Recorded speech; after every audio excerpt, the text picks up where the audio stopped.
എത്രയെത്ര നന്മകൾ ചെയ്തവൻ, മറക്കല്ലേ ഒരു നാളും മനമേ. എത്രയെത്ര നന്മകൾ ചെയ്തവൻ, മറക്കല്ലേ ഒരു നാളും മനമേ.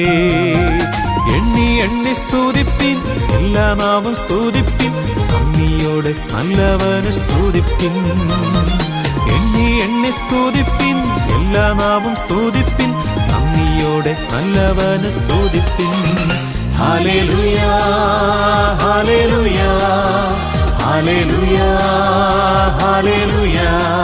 ദൈവവചന ചിന്തകൾ കേൾക്കുന്ന എല്ലാ മാന്യ ശ്രോതാക്കൾക്കും ക്രിസ്തീയ സ്നേഹവന്ദനം. സദൃശ്യവാക്യങ്ങളുടെ പുസ്തകം 6-ാം അധ്യായം 25-ാം വാക്യത്തിൽ നമുക്ക് നൽകുന്ന ഒരു മുന്നറിയിപ്പുണ്ട്. അത് മറ്റൊന്നുമല്ല, നാം ചിലതിൽ വശീകരിക്കപ്പെട്ടു പോകാതിരിപ്പാൻ സൂക്ഷിച്ചു കൊള്ളണം എന്നുള്ള ഓർമ്മയാണ്, ഓർമ്മപ്പെടുത്തലാണ്. ശുദ്ധ ബൈബിൾ നാം ആദ്യോടവസാനം പരിശോധിച്ചു നോക്കുമ്പോൾ വശീകരിക്കപ്പെടാൻ പാടില്ലാത്ത ചില മേഖലകളെക്കുറിച്ച് ഓർപ്പിക്കുന്നുണ്ട്. വശീകരിക്കപ്പെട്ടു പോയവരുടെ ചില പതനങ്ങളും ഓർമ്മപ്പെടുത്തുന്നുണ്ട്.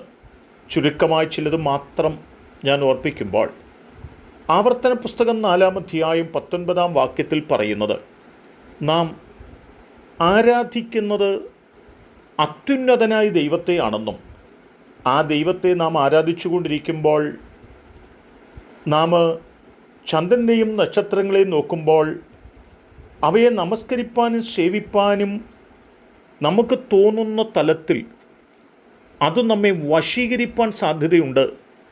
അങ്ങനെ നാം വശീകരിക്കപ്പെട്ടു പോയിട്ട് ജീവനുള്ള ദൈവത്തെ വിട്ട് മറ്റ് പലതിനെയും ആരാധിക്കുന്നവരായി തീരുന്നുവെങ്കിൽ അതും നമ്മുടെ തകർച്ചയ്ക്ക് കാരണമായി തീരാമെന്ന് നമ്മെ ഓർപ്പിക്കുന്നുണ്ട്. 7-ാമത്തെ അധ്യായത്തിലേക്ക് കടന്നു വരുമ്പോഴും അതിന് 25-ാമത്തെ വാക്യത്തിൽ വായിക്കുമ്പോൾ പറയുന്നത്, നാം പൊന്ന്, വെള്ളി എന്നിവയൊക്കെ കാണുമ്പോൾ ആഴമായ ചില മോഹങ്ങൾ നമുക്കുണ്ടായിട്ട് നമ്മുടെ മനസ്സിനെ അത് കരസ്ഥമാക്കുവാൻ വേണ്ടി നമ്മെ വശീകരിപ്പാൻ കാരണമായി തീരുമെന്നും, അങ്ങനെ ഈ ലോകത്തിലെ താൽക്കാലികമാകുന്ന ചില നന്മകൾ കണ്ടിട്ട് നാം വശീകരിക്കപ്പെട്ടവരായി അതിൻ്റെ പിന്നാലെ കടന്നു പോകുവാൻ ഇടയായി തീരരുതെന്നും ഓർപ്പിക്കുന്നുണ്ട്. രോഗിയായ നയമാൻ പ്രവാചകൻ്റെ അരികിൽ വന്ന് ആ പ്രവാചകന് കൊടുക്കുവാൻ കൊണ്ടുവന്ന സമ്മാനപ്പൊതി പ്രവാചകൻ വാങ്ങായിക കൊണ്ട് അതുമായി കടന്നു പോകുന്ന നയമാനെ കണ്ടിട്ട് പ്രവാചകൻ്റെ ശിഷ്യന്മാരിൽ ഒരുവന് അതിൽ വശീകരണമുണ്ടായിട്ട് അതിന് പിന്നാലെ കടന്നു പോകുവാനിടയായിത്തീർന്നുവെന്നും അത് കൈപ്പറ്റിയതുകൊണ്ട് ആ നയമാനുണ്ടായിരുന്ന ആ രോഗം ആ മനുഷ്യന് പിടിക്കുവാനിടയായിത്തീർന്നുവെന്നും ഓർമ്മപ്പെടുത്തുകയാണ്. ചില വശീകരണങ്ങൾ അത് നമ്മെ നാശത്തിലേക്ക് കൊണ്ട് എത്തിക്കുന്നു എന്ന് ആഴമായി ഓർമ്മപ്പെടുത്തുന്ന വാക്കുകൾ തന്നെയാണ്.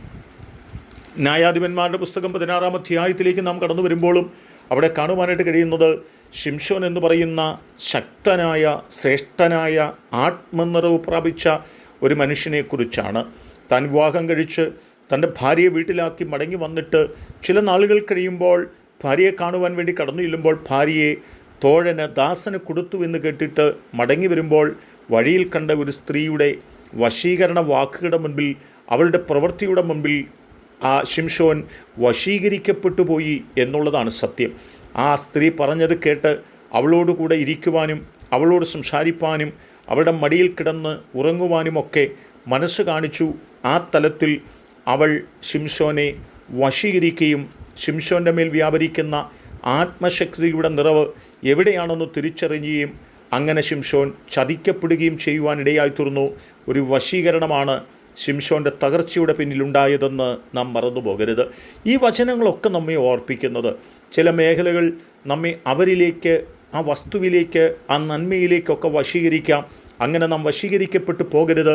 വശീകരിക്കപ്പെട്ടു പോയാൽ അത് നമ്മുടെ തകർച്ചയ്ക്ക്, അത് പരാജയത്തിന്, വീഴ്ചയ്ക്ക് കാരണമാകുമെന്ന് തിരിച്ചറിഞ്ഞുകൊണ്ട് ആരും ഒന്നും നമ്മെ വശീകരിക്കാത്ത നിലയിൽ ദൈവാത്മാവിൻ്റെ നിയോഗം പ്രാപിച്ച് നമുക്ക് മുൻപോട്ട് യാത്ര ചെയ്യാം. അതിന് എൻ്റെ കേൾവിക്കാരായ നിങ്ങളെ ഏവരെയും ദൈവം സഹായിക്കട്ടെ. കരുണയുള്ള ദൈവമേ, നല്ല കർത്താവേ, ഒന്നും ഞങ്ങളെ വശീകരിച്ച് അത്യുന്നതനായ ദൈവത്തെയും ദൈവരാജ്യത്തിൽ നിന്നും ഞങ്ങളെ അകറ്റിക്കളയുവാനിടയാകാതെ നിത്യതയ്ക്ക് വേണ്ടി നിൽപ്പാനായിട്ട് ഞങ്ങളെ പ്രാപ്തരാക്കണമേ എന്ന് ഞങ്ങൾ അങ്ങയോട് പ്രാർത്ഥിക്കുന്നു. ഈ ദൈവവചന ചിന്ത കേട്ട എല്ലാവരും ദൈവത്താൽ അനുഗ്രഹിക്കപ്പെടുവാൻ, ദൈവത്താൽ നന്മ പ്രാപിപ്പാൻ ഇടയാക്കണം എന്ന് ഞങ്ങൾ അങ്ങയോട് പ്രാർത്ഥിക്കുന്നു. യേശു കർത്താവിൻ നാമത്തിൽ തന്നെ ആമേൻ.